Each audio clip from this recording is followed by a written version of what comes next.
And welcome back. As I said, I was going to be taking a short little break between last year and the new year. So, Happy New Year to everybody. Depending on where you're from, technically it's not the new year yet, but for most people who watch my content, Happy New Year. It's 2024. I hope to have another really successful year. If y'all didn't know, last year was probably my best year yet, and I really didn't even upload until August of that year. And this year I'm trying to do every month a little more consistent. So, who knows what'll happen. But today what we're going to be doing is ranking all of Roman Reigns' title defenses from 2023. Now, if this were 1996, you're like, wow, that's a lot of matches you'll be having to rank. The title was defended so much. There's 5 matches, so this is not going to be very long. Now, there's a few stipulations here. So it has to be a televised match, right? So a televised match, so no live event matches.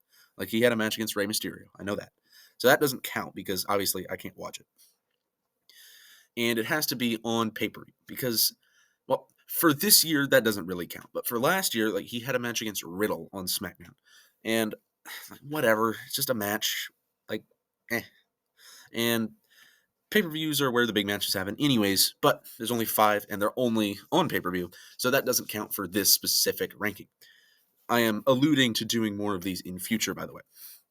So we're going to start off with the worst match here. I don't think this match was necessarily bad, but I think it is very boring. This is a very bland match. It's going to be LA Knight versus Roman Reigns. Now, I love LA Knight. He's one of my favorite guys, and I think that he should be pushed, get the U.S. title at Mania. But this match is just bad, man. It's the most predictable match I think I've ever seen. It is cut and paste a Roman Reigns title defense. I just explained this on Cage Match when I wrote a ranking for this match a couple of months back when it happened. And it went something like this. It was Roman matches, so boring. This one even worse.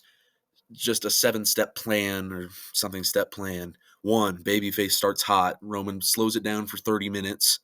And then babyface gets that comeback. Roman hits a couple spears and wins. I know that wasn't 7, but that was in summary what it said. And that was this match. It was super boring, bland. LA was definitely not winning. Maybe by DQ, but again, not winning the title. It was bad.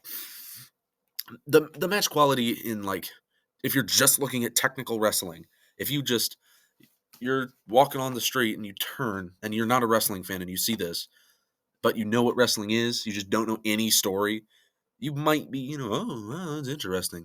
But for people who know wrestling, boring. Next up, we have number 4. This match, it was, I guess, better than the previous match, but it still under-delivered from what it should have been. This is going to be Jey Uso versus Roman Reigns. This match is higher for me because it wasn't a predictable match. When you went into this match, you were thinking, okay, the final of a trilogy, they fight a lot, but we don't really know what's going to happen. It's tribal combat, whatever that means. The tribal combat rules got broken in like 2 seconds, but whatever. Solo interfered, Jimmy interfered, I think Paul interfered once. Like, the whole point of the match is that you can't interfere. It was in the rules like 2 weeks before the match happened. Like, if anybody interferes, the match will end. What? I don't know. But again, Jay really wasn't winning this match. There was no chance of it. Roman's not losing it until it's a WrestleMania, unless it's something silly to lead to Roman Rock Mania 40. But nonetheless, that's a future video. This match was boring. It didn't follow by the rules that had set up previously. It really didn't deliver for such a blood feud this was. These guys are family. Whatever. Not very good. I think a bit better, again, from the LA match because at least you popped during this match. You're like, oh, wow, it was a cool spot. Like, I think Roman got speared Jay through a table once. I think Jay was on the apron and Roman speared him through a table. That was cool. Oh, wow, what a cool spot. But nothing out of the ordinary or extraordinary. Next up, we have number 3, the most mid match. I think this match might have been second, but that would include like post-match angle, and that doesn't count. Post-match angles do not count for this. So that's going to be Kevin Owens versus Roman Reigns at the Royal Rumble. As we all know, this is where Sami Zayn turned on Roman Reigns, leading to another match that we will get to eventually. But This match, it was just a match. It was a match between two guys who can certainly wrestle a wrestling match. This match wasn't predictable, but it was just a perfectly okay match. This is something without the titles that you would just see on like the main event of Raw, like this the pre-main event of Raw, and then be disappointed by whatever the main event is. Like it just felt like that if you didn't have the titles.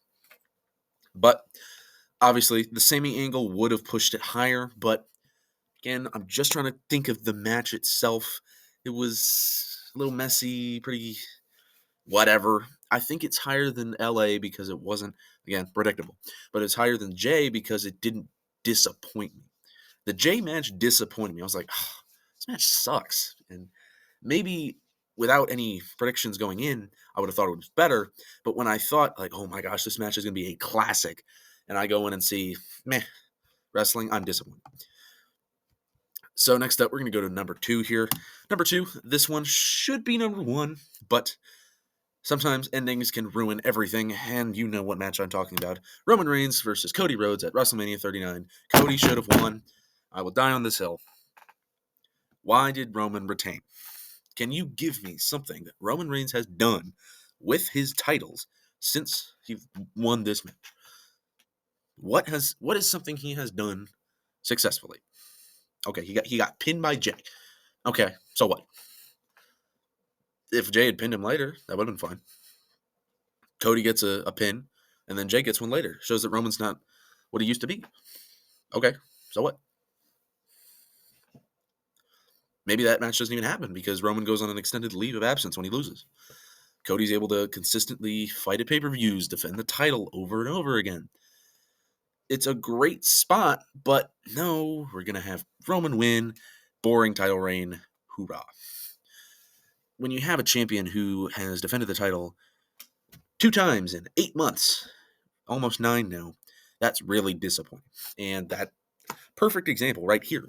Roman is just not a good champion.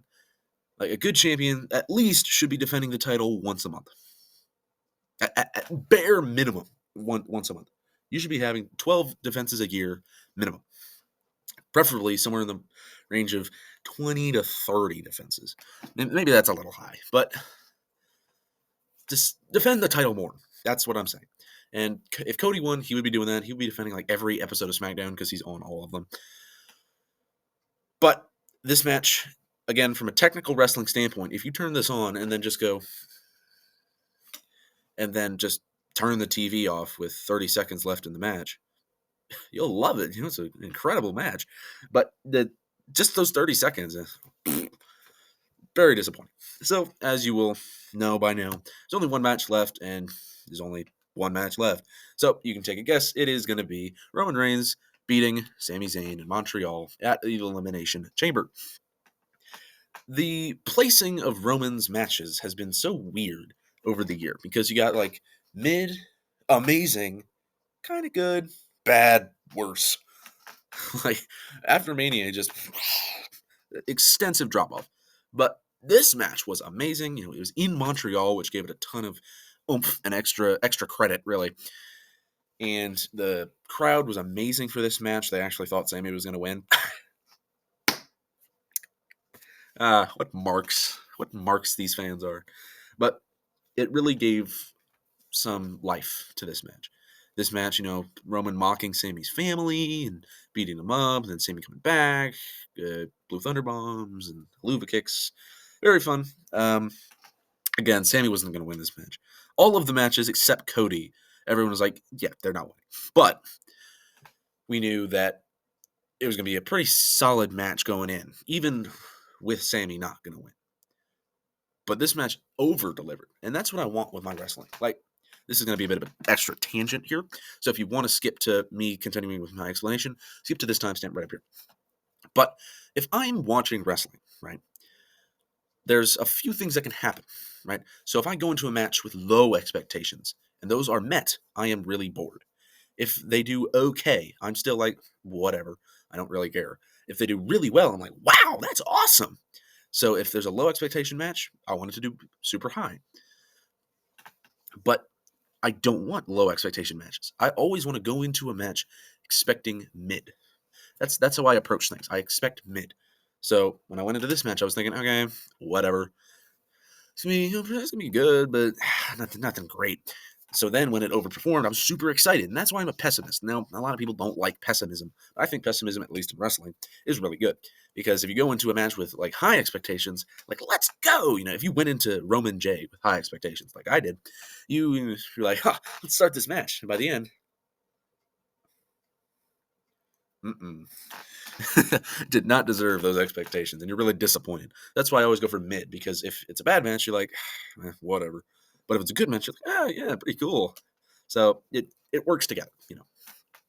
But back to the Elimination Chamber. What can I say? This was incredibly well done. Roman winning was predictable, but good for the scenario that this match was in. So that's all of it. I've gone over all of them. I'm going to quickly run through all of them once more. In number 1, we have the Elimination Chamber versus Sami Zayn. Then we have WrestleMania versus Cody Rhodes. The Royal Rumble versus Kevin Owens. SummerSlam versus Jey Uso. And Crown Jewel versus L.A. Knight. Yeah. So that was ranking all 5 of Roman Reigns' title defenses in the year of 2023. Make sure you have a good day, good evening, good night, good morning, good dawn, good dusk, good new year, good whatever, and goodbye.